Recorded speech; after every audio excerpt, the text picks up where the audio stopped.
Videotapes changed me into a girl. Chapter 1, In Trouble for the Last Time. Caroline entered the classroom dressed in a white satin blouse with a short black skirt and started to prepare for the first class she would be teaching, history. Caroline had several classes she taught. Aside from history, she also taught math, English, and home economics. The previous week, her stepson Alex got into serious trouble. Alex, who was 17 and coming up to 18, was in several classes that Caroline taught, and although he was skinny and short for his age, had very little facial hair, and was a troublemaker and a heavy metal nut, since his father died 2 years earlier, Caroline had found him impossible to control. Alex always expected to get preferential treatment when in his stepmother's classes, and in all but the most severe cases, he did get away with it as Caroline knew it would do no good. The bell rang and all the students filtered into the classroom, and typically Alex was nowhere to be seen. About 10 minutes after everybody was settled, Alex casually walked through the door and sat down at the back of the class. He looked as he usually did. His clothes were dirty and scuffed from fighting, and his long blonde hair was unwashed and stringy. By this time, the class was already in session. "Nice of you to join us, Alex." Caroline said it frostily. "God, I really hate these history classes," Alex thought, and he spent most of the class doodling in his exercise book until he heard Caroline speaking to him. "Alex!" Caroline shouted, "I told everyone to come to the front to get your assignments, which include you." Alex walked to the front of the class. On the way, he squeezed the bum of one of the female students and smiled, "You fucking pervert." The girl shouted and gave him a vicious kick to the shin. Limping up to the front, Alex went to complain to Caroline, "Did you know that she kicked me? Put her on detention." "Alex, I didn't see a thing. I can hardly give someone a detention just because you say she kicked you." Caroline said it with a small smile. "But besides, you have obviously been fighting again, so you could have limped in here." Caroline finished, "Here is your assignment, now go and sit down." Alex scowled at the girl on his way back to his chair. "Fucking bitch, she can't get away with kicking me," he thought. In the staff room at midday, Caroline sat down, made herself a coffee, and waited for her friend Denise to come in. After a minute, Denise came in and joined her. "How was the horror in class?" Denise asked. "Like usual, causing trouble." He grabbed the bum of a female student this time, although she did give him a vicious kick to the shin. Caroline said it with a smile. "I suppose you had to discipline the girl." Denise said. "I didn't see a thing," Caroline said with a smile, "and I can't discipline someone for what I didn't see." Denise chuckled at this and picked up a paper to read. "I just don't know what to do with him, I'm at my wit's end." Caroline said with desperation, "He's 18 soon, and if he gets into serious trouble, then he will end up in jail." "I think I may have a solution." Denise said, "Take a look at this paper." Caroline picked up the newspaper and saw the story on the front, "Slave Sissy of Hertfordshire." With her interest gained, she began to read. Hertfordshire woman Suzanne Cole was fed up with her husband's ways and decided to feminize him. Suzanne's husband, Eddie, now lives as her maid and servant and goes by the name of Edili. "What do you think?" Denise asked. "Sounds interesting, and there is a contact address here for the person who helped feminize Eddie. I think I will make a call," Caroline said. The rest of the day went without incident. Caroline and Denise finished work early as they had no more classes from 3 o'clock onwards. Traveling into the Cambridge city centre, they headed for the address given in the contact advertisement in the paper. Is this the place? Caroline pondered, noticing that the address given was a fetish shop. Must be, this is the address, Denise said. Well, let's go in. Upon entering the shop, Caroline saw a young woman tending the counter who was identified by her name badge as Melissa. Hi, we'd like to see Jessica, please, Caroline said. Mistress Jessica is upstairs. I will just check if she will see you. What is it about? Melissa asked. I saw Jessica's ad in the paper with the article about Ideally, and I have heard about my stepson, Caroline said. I understand, please wait here. With that, Melissa disappeared upstairs. Moments later, Melissa came down again and said, Mistress Jessica will see you now, please go up. Caroline and Denise climbed the stairs and entered Jessica's study. Jessica rose from her seat and walked over to the two women and gave them firm handshakes. Welcome, I'm Jessica. I hear you read about my work in the paper. Yes, it was what gave me the idea of coming to you in the first place. I am having a problem with my stepson. 2 years ago, his father died, and ever since, I have had major problems controlling him. And you suspect that being feminized will sort him out? Jessica finished. I hope. Caroline said. Are you sure you want to feminize him? Jessica asked. There will be no turning back once you do. Yes, I want to do it. Caroline said it decisively. Okay, then, what did you have in mind? Nothing drastic. I have no need for a maid or anything. I just want to curb his tendencies, and the best way to do that, it seems, is to turn him into a girl. Caroline explained. Okay, how about using a tape with subliminal messages? Jessica suggested. No, he might not go for that, Caroline said. How about putting subliminal messages on a videotape? Jessica continued. Possibly, Caroline replied. He has been asking for that new Metallica concert video. Denise said. That's possible. If I got the video, could you add subliminal messages, Jessica? Caroline asked. Yes, using my computer and video editing equipment, I can do it, Jessica said. If I can give you the video tomorrow morning, how long will it take you to add the subliminals? Caroline asked. I could have them done by 6 o'clock, Jessica said. Great, I'll drop the video in tomorrow morning. Caroline said. Right, shall we work out what the tape is going to instruct then? Jessica asked. Later, when Caroline and Denise left, they started to talk. You know, it will be good to see that good-for-nothing, a son of yours changed, Denise said. Yes, it will. Caroline said with a smile, I can't wait till my stepson becomes my daughter. It's a pity I will be on holiday and unable to see Alex's progress. Denise said, by the way, where are you going to get the video tonight? I have a few places to try, Caroline said. Chapter 2, A New Look. The following morning, Caroline stopped by Jessica's shop on the way to work. Entering the shop, she found Jessica doing a stock check.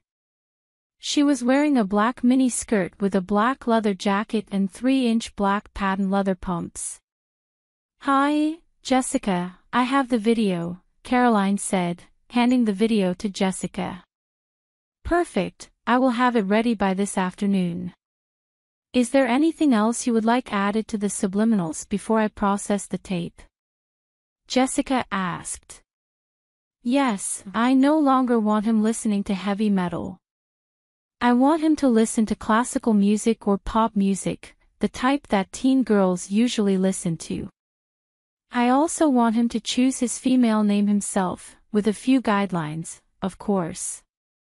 Caroline said, we could do further instructions on classical tapes too. Yes, that is a good idea, Jessica replied.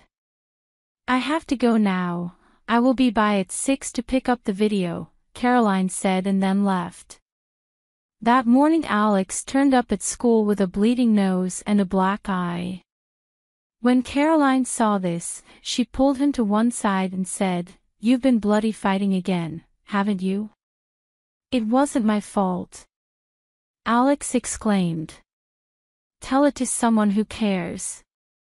Caroline hissed, You're grounded. She finished and stalked off. Tuesday passed quickly for Caroline, but Alex was getting into more and more trouble, and finally, Caroline had to see the principal about him. Walking into the principal's office, she saw her waiting. Mrs. Conroy, Caroline, I'm sorry to pull you away from your class, the principal said, but the situation with your stepson is getting worse, and if he does not sort himself out soon, I will have no choice but to expel him.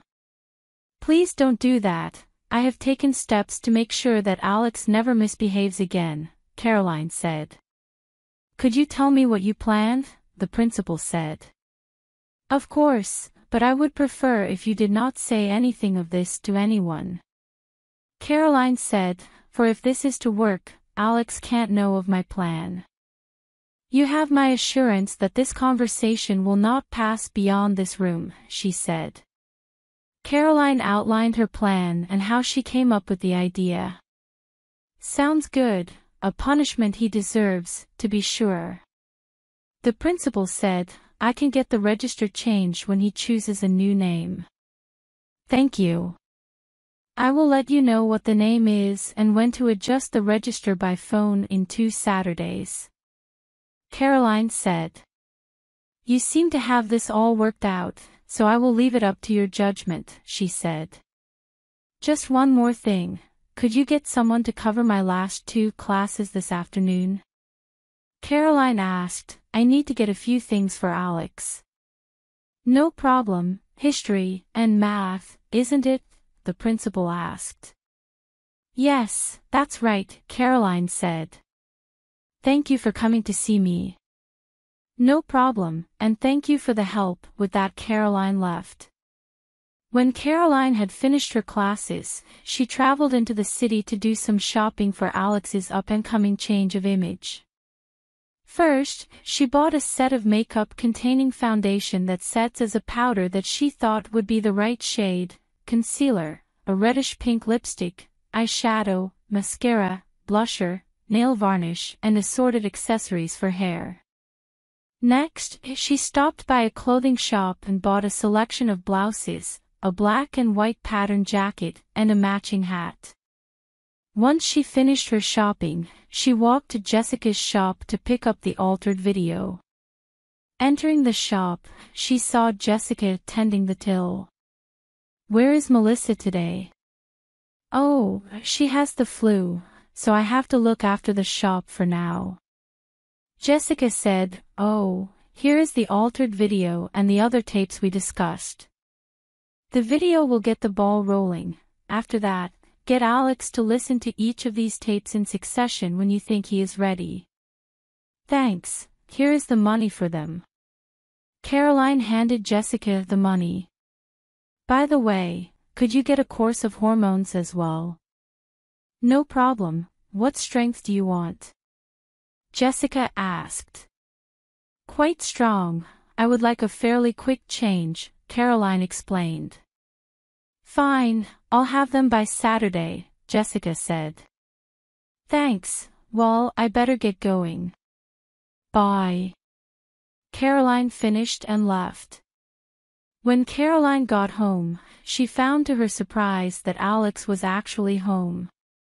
Decided to obey me for once, did you? She asked, knowing that that was not the case. Yeah, Mom, whatever you say, Alex said. Anyway, I thought you may be a little bored with being grounded, so I borrowed a video for you to watch. Caroline handed him the Metallica video. Great. I've been wanting to watch this. Alex said, without thinking, that was wrong, and put it on the tape. Walking upstairs, Caroline went into Alex's room, placed the blouses in his wardrobe, and placed her other purchases in her room. Caroline sat down on her bed and decided to watch some TV while the tape did its job. Downstairs, Alex had become hypnotized by the video and was hearing only the subliminals. You no longer like heavy metal, in fact, you can't stand the sound of it. When these instructions are finished, you will go to your room and destroy all your posters and heavy metal possessions. All you will listen to or like now is classical music or pop music, the kind of pop music the average girl between her teens and mid-20s would listen to. You will always keep your hair clean but brushed in a slightly feminine or girlish way. You will always keep yourself clean-shaven. You will never fight, and you will pay attention when at school. You will be presentable at all times and never cause trouble of any kind. You will always wear blouses to school from now on. You will find a selection of blouses in your wardrobe. You will not question how they came to be in there. You will accept them as part of your wardrobe and life from now on. Coming downstairs, Caroline walked into the lounge and said, "Hi honey, enjoy the video." "It was okay, thanks for borrowing it, Mom." Alex left the lounge and went upstairs to his room. God, I can't believe I ever listened to this crap. Alex thought to himself and took down all his heavy metal posters and chucked them in the bin along with his heavy metal music and video collection. Caroline appeared in Alex's doorway. "Everything okay?" "Yeah, fine, Mom. I'm just going to have a bath." Alex said that and exited his room. The following morning, when dressing for school, Alex noticed a selection of what appeared to be shirts in his wardrobe. Upon further inspection, he found them to be blouses. Alex could not work out where they had come from.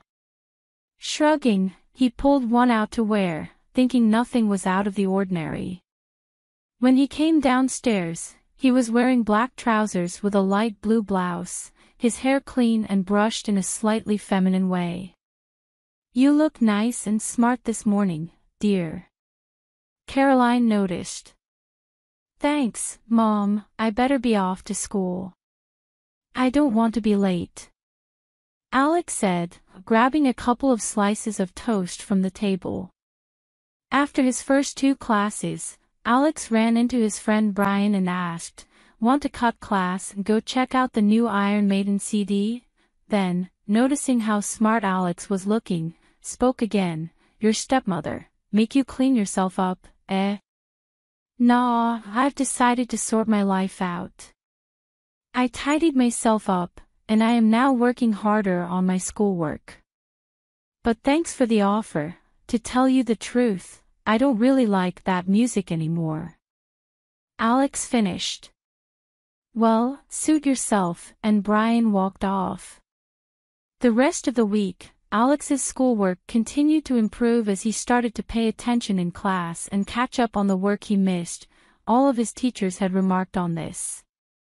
Brian and the rest of his friends had more or less abandoned him when he carried on turning them down so he could study. As a result of his new image and better personality, people were finding him slightly more agreeable and likable, but there was something about him that some people thought odd.